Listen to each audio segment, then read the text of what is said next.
Major Garrett and Nancy Cortez are with us now from Longwood University in Farmville, Virginia, site of Tuesday's vice presidential debate. Thank you both for spending some time with me tonight. Major, let's start with you. Genius, a word that we've heard a lot from Team Trump since this weekend. So they're building this case that Trump's handling of the tax law is actually a positive thing. How is that going over? Well, Trump in Pueblo, Colorado today said, you got to understand the context of the times. There was this terrible economic recession in the 1990s. Many people in the real estate business were going out of business. I held on. I clung to my company. I fought through it. I'll fight for you, trying to essentially contextualize what is for many Americans a gasp-inducing loss in 1 year, $915 million. A couple of things that Trump glossed over. First of all, the recession of 1990 to 1991 was among the most mild in the post-war era. And though it did hit white-collar workers, it didn't particularly hit the real estate development market as much as Trump represented. And by then, the 90s, Trump wasn't really a real estate developer as much as he was a casino developer. And he made some pretty strategic miscalculations in those Atlantic City casinos and with an airline that also went nearly bankrupt. Those accounted for most of those losses that Trump put on his personal tax return, according to these documents, in 1995. So Trump tried to portray all of this as sort of a heroic businessman standing up against difficult economic times and also someone who understands the tax code and therefore will fight for those who feel the tax code is unfair to them. The Trump supporters in Pueblo, Colorado reacted positively to it, but as the scrutiny continues over Trump's finances and his mechanistic approach to using the tax code to benefit him financially, even though those involved in his publicly traded companies suffered mightily, will probably not stand up to the test of either time or more intense scrutiny. Well, Nancy, Secretary of State Clinton really focused on the fact that Trump lost almost $1 billion. Why not focus more on the fact that he's not paying his fair share like the rest of us are? Because his biggest strength, Christine, in poll after poll, is that voters think that he would be better equipped to handle the economy. If you ask them about just about anything else, if you ask them who'd be best handling terrorism, who'd be best handling foreign policy, who'd be best handling immigration, they often give Clinton an edge. But when it comes to the economy, there are many voters who believe, look, this guy has been a businessman. He must be better at handling the economy. And that has been a big frustration for the Clinton campaign, which says, look, we're the ones with the plans. We've got a tax plan. We've got a workable infrastructure plan, and he's winging it, and yet people think he'd be better for the economy. So this is something that they've been preparing for several months. They have been pushing him to release his own tax returns to no avail, but they were hoping that something just like this would happen. And so before you know it, the Clinton campaign came out with an ad attacking him on it.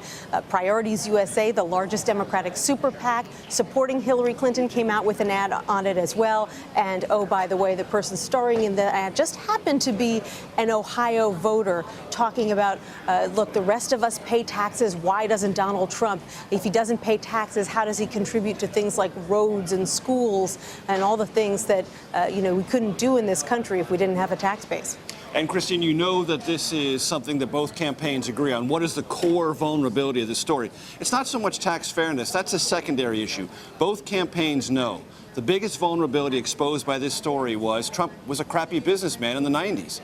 And Trump knows that's a big vulnerability if that becomes a cemented attitude about his relationship to business and business acumen. That's why today he phrased this all as being a tough, stalwart businessman who used every tool imaginable to save his company through hard times and used creative approaches to the tax code to rescue that business from tough times, making him a great businessman, not a terrible one. A genius, in fact. In this sense, the Clinton and Trump campaigns both agree what is the underlying vulnerability of this story. It's much less about tax fairness, much more about what kind of businessman is Donald Trump. Great point. Nancy, you mentioned something about winging it. Major, looking ahead to tomorrow's vice presidential debate, Trump really boasted that he had minimal preparation. Is Pence going that same route?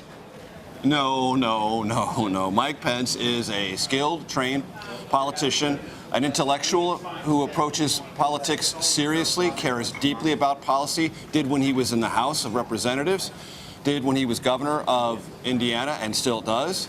And I guarantee you he is taking a very studious approach to all the underlying issues. Yes, he will be there to deflect any Tim Kaine attacks on Donald Trump. He will be there to prosecute the case on behalf of the Trump-Pence ticket, but he also will be deeply versed in and conversant with all the various policy issues that are inevitably going to be raised in this vice presidential debate. And he has taken time off the campaign trail to sit down with his team and prepare methodically for this debate because, as Mike Pence knows, this is not just about the Trump-Pence ticket.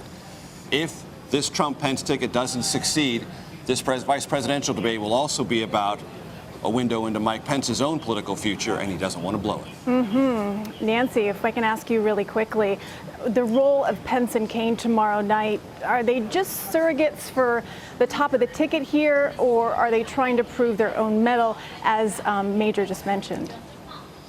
Well, I think Tim Kaine's role is to try to hold Mike Pence's feet to the fire on a whole host of things that Donald Trump has said that Pence has tried to distance himself from. You know, Pence will often say on the campaign trail, well, you know, Donald Trump has a very distinct way of speaking. You know, he's just a regular guy. He's not a politician. And so what Cain is going to try to do is to really hold Pence to some of the things that Donald Trump has said and push him to say, do you agree with that? Do you agree with him on that policy? Do you agree with the way that he characterized this group or that group? To try to show that there's some dissension between this team and to argue that he and Hillary Clinton are working in lockstep. At the same time, they do need to prove themselves, not just talk about the top of the ticket, because this is the oldest matchup between Hillary Clinton and Donald Trump that we have ever seen in a presidential matchup. She is 68 years old. He's in his 70s. And so both of these men could potentially end up at a moment's notice having to fill that top role. And so they're both trying to show that they have the gravitas and the knowledge to be able to do that. Major Garrett, Nancy Cortez in Farmville, Virginia, Longwood University, the site of tomorrow's vice presidential debate. Appreciate you taking some time with me tonight, guys. You're welcome.